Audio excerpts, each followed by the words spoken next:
Hey guys, Stealthmean here.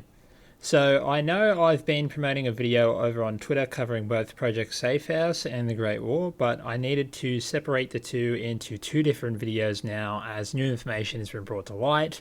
That seems to point out a much larger lore addition to the vaults, so stay tuned for that. But for now, let's talk about the Great War, because this topic has been debated in the community for years on years now, and I wanted to put it to rest. Now, if we take the obvious route and use an interview from TK Mantis that he had with Tim Cain, the answer is China dropped the bombs.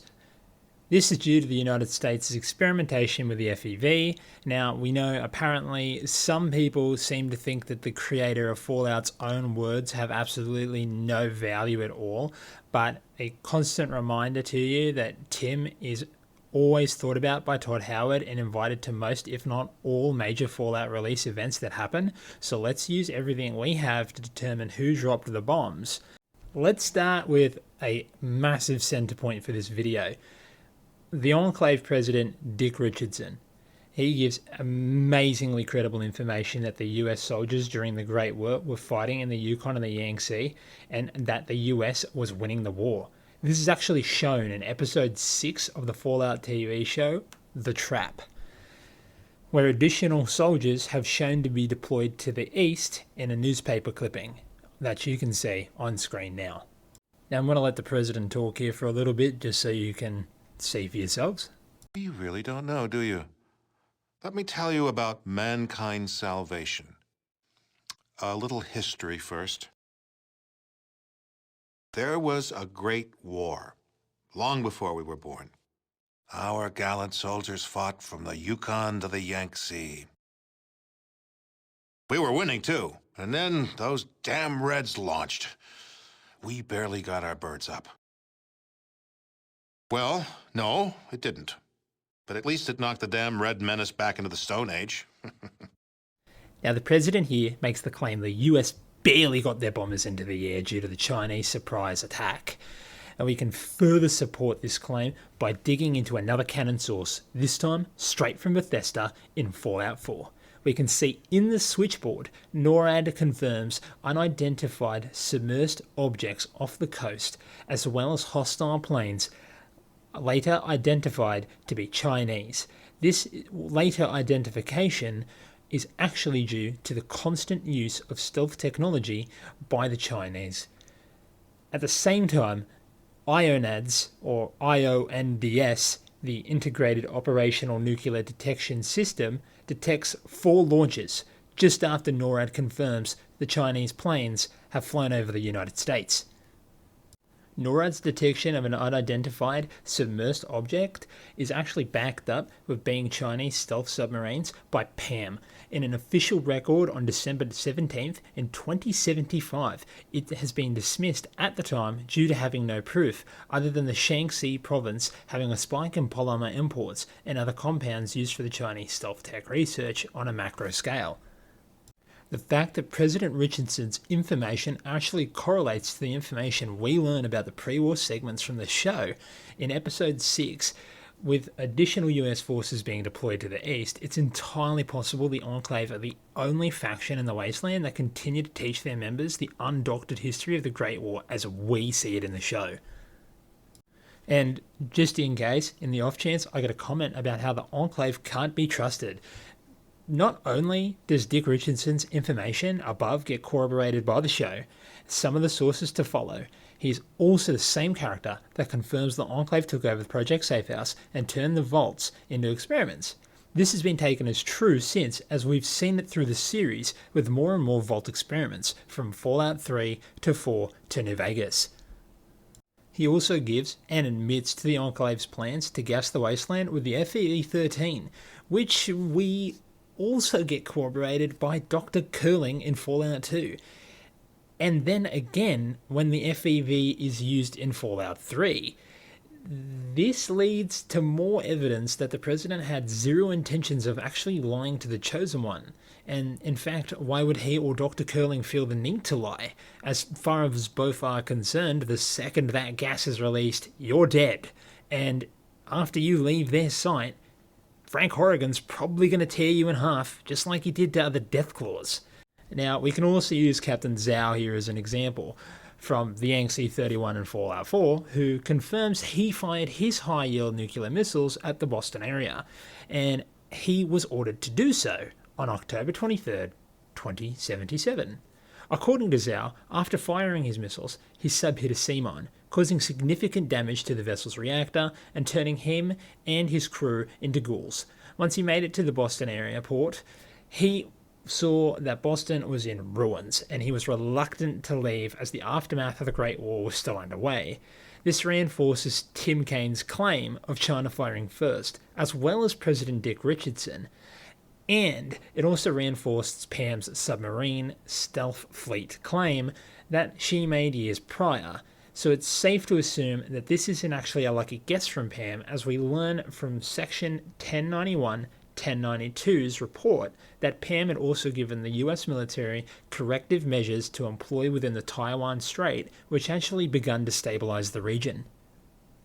Now let's jump on over to New Vegas with the main man himself, Robert House, who claims that in 2065, his calculations indicated that within the next 15 years a nuclear war would devastate the Earth, and Robert House admits he knew he couldn't save it. However, he could save Vegas and in the process potentially save mankind. Unfortunately, despite his beliefs, he still had enough time to receive his platinum chip. He was 20 hours short. This comes in handy to remember for a reason why Vault-Tec likely did not fire that first shot. Now, we have some evidence in the opposite direction. However, I don't think it holds enough sway over any of the previous examples and testimonies from 3 different games that are set years apart by different characters that have never met one another. There was an attempt to make the Enclave seem responsible for dropping the nukes through a terminal entry in the Boston Bugle building, where a journalist writes for the past 6 months within the year of 2077, the president had left the White House alongside his staff. This is also mentioned briefly on the radio the same day we see the bombs fall in episode 1 on the Fallout TV show.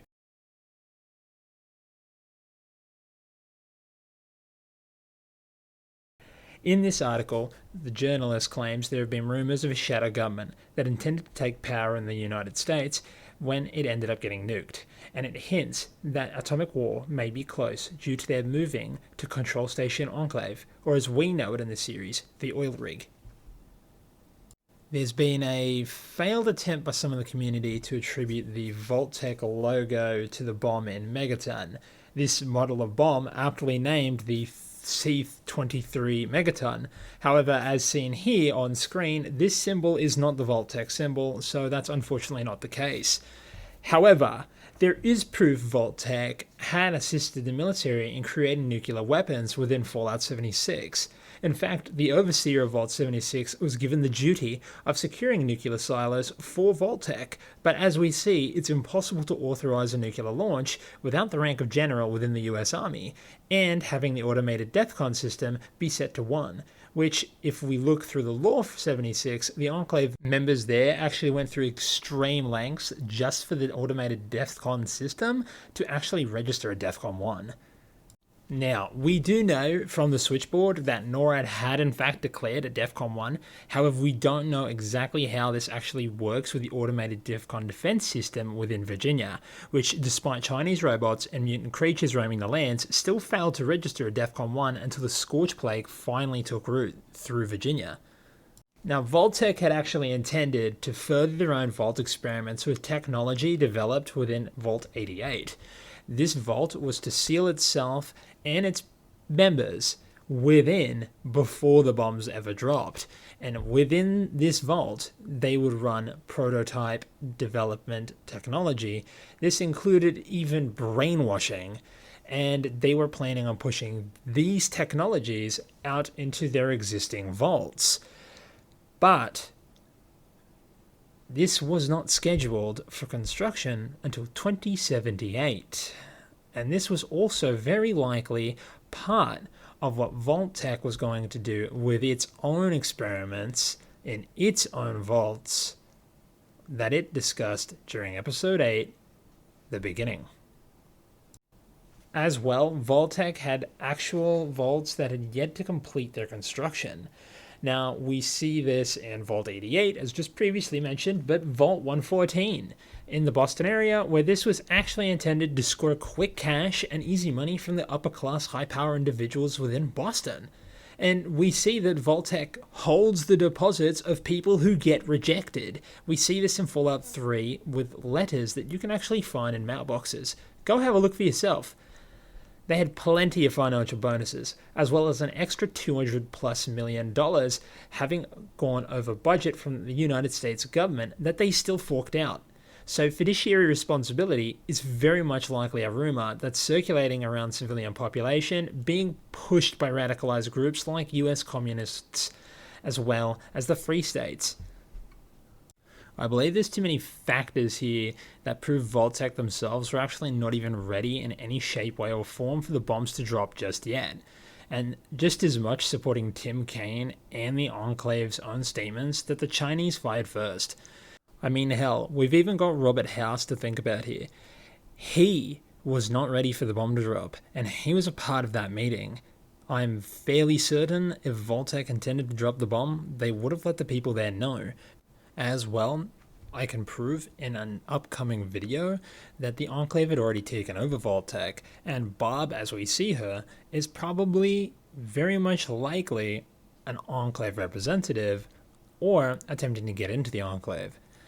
But that's an entire new video, and we'll probably cover her in the Project Safe House one, so I'm not going to go into too much detail on that. In fact, that entire meeting we see in episode 8, that's all going to be covered in the Project Safe House video, because I know a couple things that I don't think anyone else does. But to stop myself from rambling, I'm going to end it short here.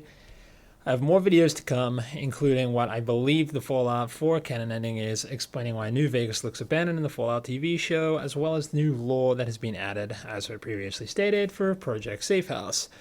I guess you guys let me know in the comments, do you believe that this is enough evidence that supports Tim Cain, Dick Richardson, and even Colonel Zhao himself, their claim that the Chinese dropped the first bomb and started the Great War, or the end of the Great War, as we know it in the series? And if you think I missed anything, go ahead and leave it down in the comments below, or shoot me a message over on Twitter, and I'll see if I can actually explain away, or if you got me. Anyway, more videos to come, so please stand by.